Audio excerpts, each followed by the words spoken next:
महादेव निकट में जलाभिषेक कटक गड़गड़िया पीठर काउड़िया पानी उठाई विभिन्न शैव पीठ को बाहर स्थिति एवं से कौन परिवेश केमती गड़गड़िया घाट से संपर्क में अधिक सूचना आम सहित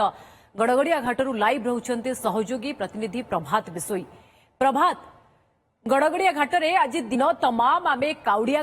शिव भक्तर भिड़ देखुछु पानी उठाउछंती विभिन्न शैवालय अभिमुखे बाहर एवं संध्या समय आपण चित्र कौन देखुछंती?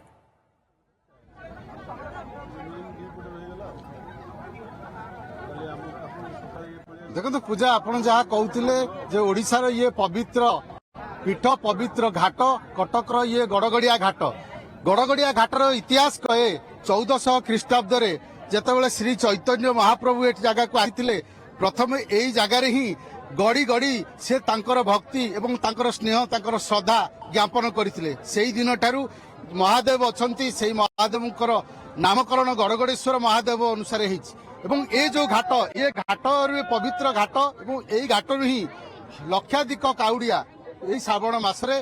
प्रत्येक शैव पीठ को यात्रा करती ओडगाँव लड्डू बाबा कथा कहतु भुवनेश्वर लिंगराज कथा कहतु पुरीर लोकनाथ बाबा कथा कहतु आरडीर आखंडलमणि कथा कहतु यही निकट में बाबा धवलेश्वर कथा कहतु प्रत्येक शैव पीठ को यही पवित्र गड़गड़िया घाटरू से माने यात्रा आरंभ करते विश्वास रही घाटरू जल लगी नहीं कले समस्त मनस्कामना पूर्ण होता है। किसी काउड़िया अच्छा देखु से बर्तमान पूजार्चना करूँ आसी केते भाव भक्ति सह आसी आम प्रतिक्रिया ना भाई कौट आसते सीडीओ 7 नंबर। अच्छा कौटी की केते वर्ष होला आपण पानी एंत नउछि 8-9 बछर होला 8-9 वर्ष पानी नहीं जाउछंती एवं जो बड़ी भाव में आपण देखंतु ये जो गड़गड़िया घाट रही गड़गड़िया घाट रे मु आपको चित्र देखा चाहिए जे गड़गड़िया घाट रे मध्य जो काउड़िया माने अछंती सेमानकर सुरक्षा पाई विशेष करी फायर तरफ ओड्राफ तरफ व्यवस्था कराई आम सहित असिस्टेंट फायर ऑफिसर कटक अछंती तांको टिके पचारि बुझिबा। सर आपण जानिछंती कटकर गड़गड़िया घाट ये लक्षाधिक काउड़िया समागम हुए आपण तरफ कौन व्यवस्था कराई सुरक्षा पाई? देखो आम फायर सर्विस तरफ फायर अफिसर आम सेंट्रल रेंज कटक आदेश आम 2 गोटी टीम ये मुतयन कर 2 गोटी टीम आम सकाल 5टारू एवं 8टा 9टा पर्यंत एमती मुतयन रे जेहेतु प्रथम सोमवार टी आम भक्त भिड़ टी कम अच्छी यहाँ तो आम शुक्रवार ठू लगी जेहेतु टीम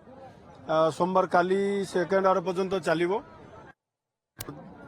आमर जो टीम कराई से टीम रे 8 जन अच्छा बोट भी ओबीएम दि जाइए टीम रे आमर जो स्टाफ अच्छा लोक मान केमती अधिक गभीर को नजीबे से प्रति आमर सतर्क करपटे जेहेतु रेलिंग पटे सेपटे पानी अधिक सेपट साइड पानी अधिक अच्छी नदीर ऊपर मुंड एपट साइड रे आमर अंटाए पानी अच्छी यहीपटे लोक मान आम अनुरोध करपटे यहीपट नियंतु सुरक्षित भाव में यही बोलबम आमर जो पर्वटी आमर 4टी सोमवार जेबे पालन करूँ आमर 2 गोटी टीम सकाल 5 ରୁ 8-9 पर्यंत मुतयन कर निश्चित भाव में आपड़ शुणुले जे रही सहकारी फायर अधिकारी कटक आमको सूचना देते कौन सब व्यवस्था कराई कटक बासिंदा जड़े अच्छा जेहेतु ये लक्षाधिक लोक समागम हुए आपण मतरे कौन ये व्यवस्था हवा दरकार कारण प्रतिदिन आप देखिए श्रावण मास जाक ये भिड़ हम आज्ञा मु जड़े प्रथम कटक सचेतन नागरिक हिसाब से जड़े समाजसेवी प्रशांत राउत मो ना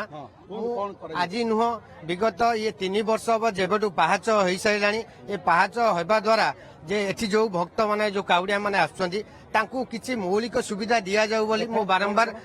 यथाशीघ्र जे प्रथमे एठी टिके बैरिकेड रो व्यवस्था करा जाऊ एवं द्वितीय टिके डस्टबिन व्यवहार करा जाऊ एवं प्रत्येक दिन टिके अलियार सफा करा जाऊ एवं टिके पानीय जल व्यवस्था करा जाऊ जो कथा कहथले टॉयलेट गोटिए नाही आज्ञा अस्थायी टॉयलेट हवा दरकार अस्थायी टॉयलेट पठांदु एवं ता संगे शौचालय जो महिला मानक पई जो शौच हेबा पई सेटा निहाती आवश्यक अछि एमती 8-10टी जो मुख्य ये मौलिक सुविधा निहाती दरकार 8-10टी मौलिक सुविधा जहाँ दरकार आप शुणुले जे कटक गड़गड़िया घाट जिते लक्षाधिक काउड़िया समागम हुए ये सामान्यतम गोटे सुविधा ना देखो गोटे डस्टबिन टे ना এবং ଆଉ ଗୋଟିଏ କଥା କହିବା ଗୋଟେ ମହିଳା ମାନେ ଆପଣ ଯଦି ଦେଖିବେ ପାଖାପାଖି ଅଧାରୁ ଉର୍ଦ୍ଧ ମହିଳା କାଉଡ଼ିଆ ବର୍ତ୍ତମାନ ଯାତ୍ରା କରୁଛନ୍ତି ତାଙ୍କ ପାଇଁ ଗୋଟିଏ ସ୍ନାନାଗାର ଅସ୍ଥାୟୀ ସ୍ନାନାଗାରଟିଏ ନାହିଁ ପାଇଖାନାଟିଏ ନାହିଁ ଏବଂ ବିଶେଷ କରି ଯାହା ମୌଳିକ ସୁବିଧା ଦରକାର ସେ ସୁବିଧା ନାହିଁ ସେମାନେ ତାଙ୍କ ସୁବିଧାରେ ଆସୁଛନ୍ତି ତାଙ୍କ ସୁବିଧାରେ ଯାଉଛନ୍ତି ବାବାଙ୍କ ପାଖରେ ଭକ୍ତି ଅଛି ମନରେ ଭକ୍ତି ରହିଛି ତାକୁ ଯେତେ ଅସୁବିଧା ହେଲେ ବି ସେମାନେ ଯାଉଛନ୍ତି ଦେଖନ୍ତୁ ଯୋଉ କାଉଡ଼ିଆ ମାନେ ବିଶେଷ କରି ଆସୁଛନ୍ତି ଆପଣ ଦେଖନ୍ତୁ ମୁଁ ଆପଣଙ୍କୁ ଚିତ୍ର ଦେଖିବାକୁ ଚାହିଁବି ମହିଳା କାଉଡ଼ିଆ ମାନେ ଅଛନ୍ତି ମାଙ୍କୁ ଟିକେ ପଚାରି ବୁଝିବା କୋଉଠୁ ଆସିଥିଲେ ମା କୋଉଠିକି ଯିବେ ଧବଳେଶ୍ୱର ଧବଳେଶ୍ୱର କୋଉଠି ଆସିଥିଲେ ସିଡିଏରୁ ସିଡିଏରୁ କେତେ ବର୍ଷ ହେଲା ଆପଣ ଯାଉଛନ୍ତି ଏ ବର୍ଷ ଆସିଛି ନୂଆ 2 ବର୍ଷ ଆସିଥିଲେ ମନସ୍କାମନା ପୂର୍ଣ୍ଣ ହବ ବୋଲି ଆଶା ଅଛି ଆଜ୍ଞା କଷ୍ଟ ହବ ଚାଲିଲେ ସବୁ କଷ୍ଟ ହବନି ନା କାହିଁକି ଦେଖନ୍ତୁ ପ୍ରତିକ୍ରିୟା ଦଉଥିଲେ ମହିଳା ଜଣେ ଯେ କଷ୍ଟ ହବ ନାହିଁ କାରଣ ଯେତେବେଳେ ସେ କାନ୍ଧରେ ବାହୁଙ୍କୁ ଧରି ଯାଉଛନ୍ତି ଏବଂ ଏଇ ସଂକଳ୍ପ ନେଇ ଯାଉଛନ୍ତି ଯେତେ କଷ୍ଟ ହଉ ଯେତେ ବାଧା ହଉ ଯେତେ ବିଘ୍ନ ଆସୁ ବାବା ଅଛନ୍ତି ଧବଳେଶ୍ୱର ଅଛନ୍ତି ତାଙ୍କର ସବୁ କଷ୍ଟ ଦୂର କରିବେ ଧବଳେଶ୍ୱରଙ୍କୁ ଜଳ ଏବଂ ଲାଗି ବାବାଙ୍କ କରିବେ ପାଖରେ ଉଦ୍ଦେଶ୍ୟ ସେଇ ଗୋଟିଏ ତା ଭିତରେ ଯାହା କଷ୍ଟ ଆସୁ ବାଧା ବିଘ୍ନ ଆସୁ ତାକୁ ଖାତିର ନାହିଁ ବହୁତ ବହୁତ ଧନ୍ୟବାଦ ପ୍ରଭାତ ଆପଣଙ୍କ ସମସ୍ତ ସୂଚନା ପାଇଁ ପ୍ରଭାତ ବିଷୟ କଟକ ପ୍ରତିନିଧି ଆମକୁ ଅଧିକ ସୂଚନା ଦେଉଥିଲେ।